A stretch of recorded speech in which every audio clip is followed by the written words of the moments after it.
Well, I don't know how I follow that either, but I'll try my best. So, apologies for my throat, it's a bit croaky today. So, my name's McCrone. I'm the advocacy worker for Favour UK. 6 months ago, 7 months ago, I applied for a job and on Good Moves, the first line of the job description is the applicant should be fearless. So, seeing as I'm the type of guy that, I'm the sort of guy that the warming and bleach bottles is for, so I thought I'd apply for it anyway. So our advocacy project has been long. It's since November. We've been doing it 6 months, and I'm here today to talk a bit about what it is we do and how we do it, and the sort of, I guess, the successes and the issues that we've had in the first 6 months of our project. So our project aims, Dougie and I started the advocacy project in November, as I say. So we look to advocate to help those suffering from substance use issues to access treatment. We try to work with other professional bodies and agencies to amplify the needs and aspirations of our clients. And also we are trying to challenge the current and limited thinking which exists within the addiction policy area, and to look to develop a professional rights-based service which challenges the existing system to recognise and to react to inefficient and ineffective practices. So when we set it up, we were looking to set up an advocacy system that would be fit for purpose. So it's a sort of blended model. We're trying to short-term advocacy and self-advocacy. We try to involve and inform our clients of their rights, empower them to identify their desired pathways, because the clients that we've worked with so far, every single one of them has felt that they've not been listened to by the drug and alcohol service that they've been involved with. So it's incredibly, I think for us it was incredibly important to ensure that we could empower them to use their voice to determine what it was that they actually wanted from the service that they were involved in. And we also looked to intervene where statutory services have failed, or where a client perceives that their case hasn't been properly handled. I'm going to get to a bit more of that as I go on. I don't want to sound really negative. I think I need to add that caveat. There is good services out there, and there is good local authorities with good people that work in it. So I can talk a bit more about that, but I just want to make that clear that I'm not here to bash councils and local authorities or anything like that at the moment. So when we set this up, our operational strategy for advocacy was to actively listen to the stories and experiences of our clients. That's at the core of everything that we do. I had never worked in this policy area before. I came from a children and families background, and I think what was abundantly clear right away was the lack of, I guess, just the lack of compassion across this policy area, and the inability of certain people to listen and actually hear what it is that vulnerable people were looking for. We also try to have a clarity of purpose, so we're endeavouring to work towards an end which is purposeful, with clearly defined goals. Our goals are client focused, and they're always measured against the aspirations and needs of the people that we work with. Obviously, the individuals that we work with are some of the most vulnerable people in society, and when we've been getting our referrals in, most of our referrals have came from family members of our clients, believe it or not. Out of the 20 people that we're actively working with at the moment, only 4 self-referred or came from another agency. So in these cases, families have been, whether they know it or not, have been advocates for years sometimes when they've been trying to get their loved one help and the support that they need. And I hear every time I speak to a parent, a sister, a brother, husband or wife, I hear the same sort of thing where they say, we've been trying to get them support for years and we just don't know what to do now. In some cases they've actually run out of steam themselves, and it's caused a lot of issues for families and torn them apart in some cases. So as I say, we're currently working with 20 clients so far. That spreads kind of all over Scotland, from Aberdeenshire through Edinburgh, Eastern Bartonshire, Falkirk and Glasgow, South Lanarkshire as well, Dumfries and Galloway. Every client that we've got are at a different point in their journey towards recovery. It's kind of half and half, I guess, with people who are already involved with a service like the local alcohol and drug recovery service, or those that haven't. So, as I say, roughly half and half. So part of that job there, where people aren't linked in with services, that's what we would do if they weren't. However, if they're already linked in with a service, sometimes we can try and look at what the issue is and see what we can do. When I first meet the people that I meet, even though I'm an advocacy worker, the first thing that I need to say to the people that I'm working with is, I don't know if I can help you. I cannot promise them that I can do anything for them. And that's incredibly sad, because you think that people would have a bit of hope that somebody that's an advocate could do something for them. But in every case of every person that we've worked with, they have been promised, and they've been promised, and they've been promised, and the promises have just never came to fruition. So we work with 3 types of clients.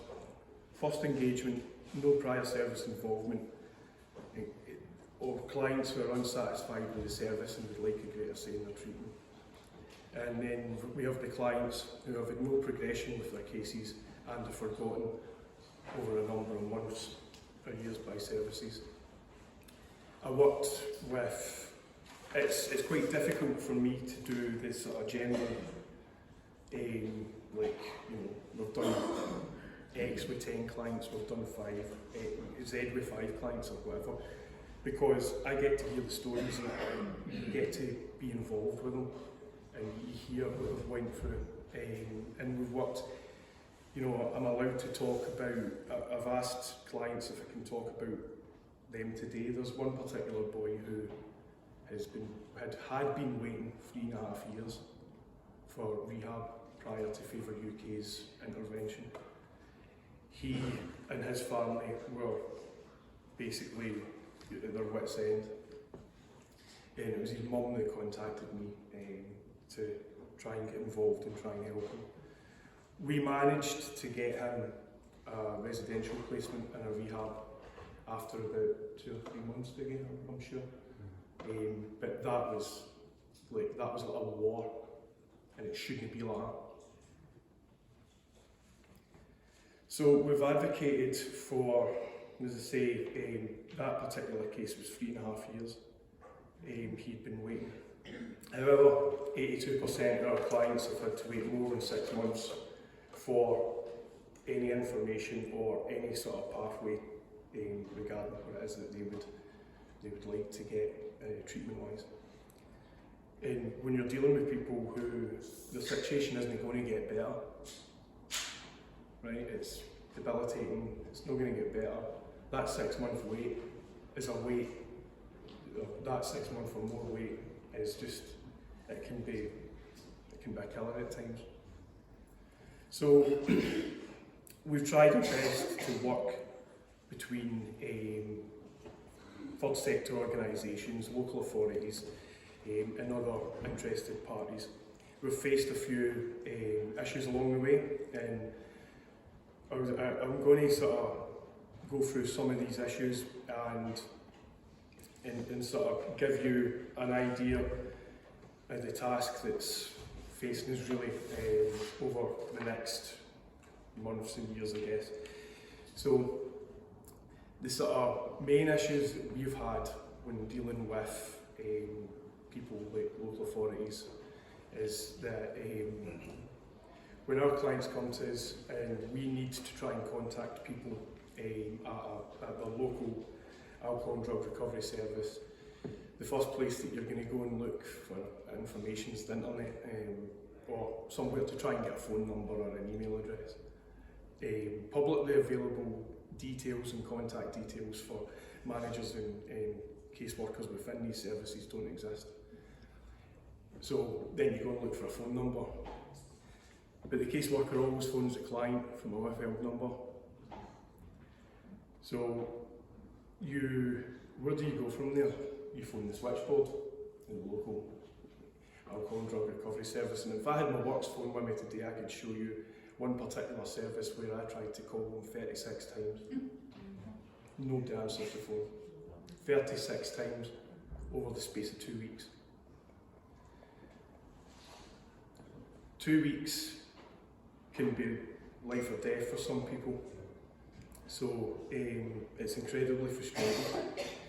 We also have a really strange situation in Glasgow where services restrict the choice of residential rehabilitation. The whole sort of contracts before lives where the local authority will have a preferred provider for rehab regardless of whatever else is going on across the country. We know that to be the case in Glasgow. So that's problematic whilst beds lie empty. We have ran into punitive approaches towards those with addiction problems. There's one guy in Edinburgh that we work with who got a 6-month ban on rehab referral because he missed an appointment. That was, by the way, that wasn't an appointment with his cat worker or anything like that. That was an appointment to go and sign forms to get into rehab. We've got families who seem to just get ignored by services after they've sought our support. And we have run into situations where there's been sabotage of options other than those preferred by the service. One common complaint that comes across to me anyway from our clients is the failure to listen to their wishes. We always sort of talk about how there isn't a one-size-fits-all approach, but it seems to me like there is. I worked with one guy in Glasgow who contacted me in January, I think it was, and his idea of what it was that he wanted to do for his journey towards recovery wasn't to go to fellowship meetings, wasn't to go to sort of community groups or anything like that. He wanted music therapy. He was a keen musician, he had like 9 guitars, could absolutely shred it, and that's what he wanted. He went to a community group once, hated it, went back to his caseworker, and the caseworker told him, it's not my job. I'm not here to get you music therapy. In his words, not mine, he'd been banging on about music therapy every time he went to his meetings, but it was always a no. I think he'd been looking for it for about a year and a half. We managed to get him linked in with Nordorf Robbins music therapy within 2 weeks of his referral. So he was absolutely delighted with that, and there's like a 14-week programme that goes on, and he says it just gives him something, it gives him something to sort of hold on to, something to focus on, and that's just what he's been wanting. Rather than being told what it is that he needs to do, and rather than being told where he needs to go, people just tell him to do stuff that he doesn't want to do. He said he just wanted his voice listened to, so that's quite powerful that he was able to express that for a year and a half, but at the end of the day, if nobody's listening to him, he's banging his head against the wall. So that's the sort of the type of thing that we're running into at the moment.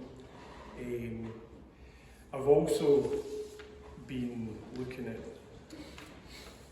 if we can't, when we talk about obviously this, people want, doing something's better than nothing, so if we can do anything for a client, that's a real bonus for us. And we'll continue to try to do what we can for the people that we support and their families, hopefully through the next months and years. And it will be proactive, and we will always look to get access to the services that they want in an effort to help them towards what their version of recovery is and know that somebody is telling them it is. So that's me.